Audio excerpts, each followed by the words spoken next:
오늘의 말씀 욥기 4장 12절부터 21절 말씀. 하나님 아버지, 금요일 아침 시간에도 주님의 은혜를 삼함으로 주님 앞에 나오게 하시니 감사합니다. 이 시간에도 우리 모두에게 말씀을 통해 하나님의 음성을 들려주옵소서. 예수님의 이름으로 기도합나이다. 아멘. 할렐루야. 성교 성도 여러분, 오늘도 하나님의 은혜와 평강이 가득한 하루가 되시길 축복합니다. 오늘 우리에게 주시는 하나님의 말씀은 욥기 4장 12절에서 21절 말씀입니다. 엘리바스는 자신이 경험했던 신비한 일에 대해 말하기 시작합니다. 그가 이 이야기를 들려준 이유는 악인들은 벌을 받고 의인들은 형통하게 된다는 자신의 생각이 틀림없음을 강조하기 위해서였습니다. 엘리바스는 12절부터 자신의 꿈 이야기를 시작합니다. 이 구절에서 그는 어떤 말씀이 자기에게로 가만히 이르렀고 그 가느다란 소리가 자기 귀에 들렸다고 말합니다. 그러나 그가 가느다란 소리로 들었다는 어떤 말씀은 그 정체가 불분명합니다. 그것은 엘리바스가 지어낸 것일 수도 있고 거짓 영에 의해 주어진 것일 수도 있습니다. 어쨌든 그가 꿈 이야기를 시작한 것은 자신의 주장에 신적 권위가 있음을 알기 위해서였습니다. 즉 자신의 주장은 한낱 개인적 견해가 아니라 꿈속에서 본 영적 존재가 전해준 신빙성 있는 이야기라는 것입니다. 13절 서두에 의하면 엘리바스는 사람들이 깊은 잠에 빠져들 즈음에 그 환상을 보았던 것으로 보입니다. 남들은 깊은 잠에 빠져들었지만 정작 엘리바스 자신은 밤에 본 환상으로 말미암아 번거로운 생각에 사로잡혀 편히 잠들 수 없었습니다. 14절에 보면 모든 뼈마디가 흔들릴 정도의 두려움과 떨림이 그에게 임했기 때문입니다. 15절에서 엘리바스는 환상 중에 한 영이 그의 앞으로 지나가는 것을 보았고 그 순간 몸의 털이 쭈뼛 설 정도로 소름이 끼치는 것을 경험했습니다.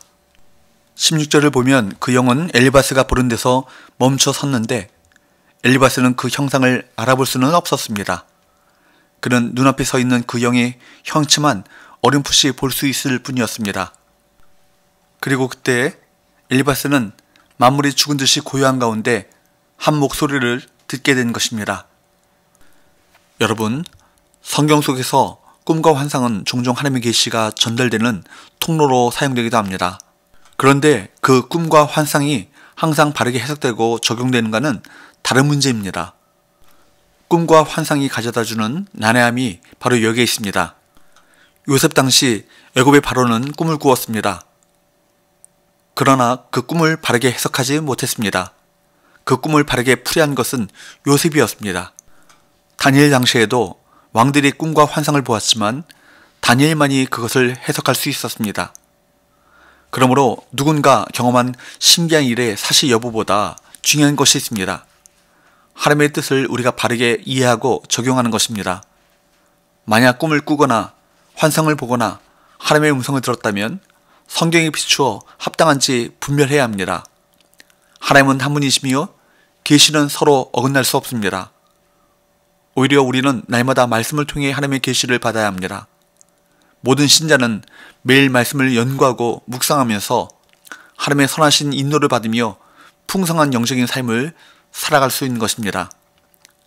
17절에서 21절 말씀을 보면 엘리바스는 환상 중에 하나님의 의로우심에 대한 음성을 듣습니다.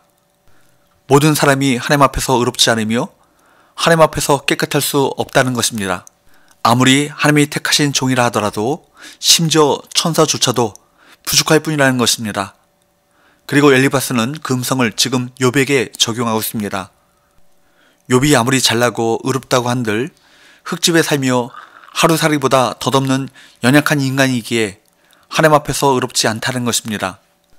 그렇기에 죄인인 욥의 인생이 비극을 맞이하는 것은 당연한 결과라는 설명입니다. 엘리바스는 실제로 하나님 앞에서 모든 사람이 의롭지 못하고 오직 하나님만이 완전하시다는 음성을 들었을지 모릅니다. 하지만 이 고난을 당한 지금 상황에서 욥이 죄인이기에 당연한 일을 겪을 뿐이라고 말하는 것은 하나님의 말씀을 잘못 적용한 경우입니다.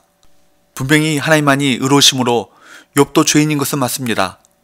하지만 욥이 당하고 있는 특수한 고난을 이 같은 일반 논리로 설명할 수 없습니다. 오히려 누구나 죄인이기에 고통 속에서 살아가고 있지만 엘리바스는 특별히 큰 고난을 당한 욥을 위해 중보하는 태도를 보여야 했습니다.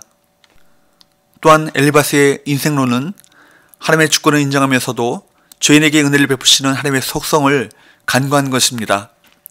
하나님은 죄인을 심판하시지만 동시에 은혜를 베푸시는 분이십니다. 그 은혜로 모든 죄인이 하나님 앞에서 살아갈 수 있습니다. 죄를 짓지 않아 고통을 당하지 않는 것이 아니라 하나님께서 은혜를 베푸시기에 고통을 당하지 않는 것입니다. 엘리바스는 하나님께서 죄를 범했기 때문에 욥에게 벌을 내리셨으며 그것은 너무나도 당연하다는 말로 욥을 더욱 고통스럽게 만들었습니다. 우리는 하나님의 일하심을 함부로 판단할 수 없습니다. 하나님의 이름으로 다른 사람을 정죄하는 언행은 반드시 경계해야 하는 자세인 것입니다. 하나님의 뜻을 바르게 이해한 사람은 상대의 잘잘못을 분석하기보다 그 아픔을 헤아릴 것입니다. 기도합시다.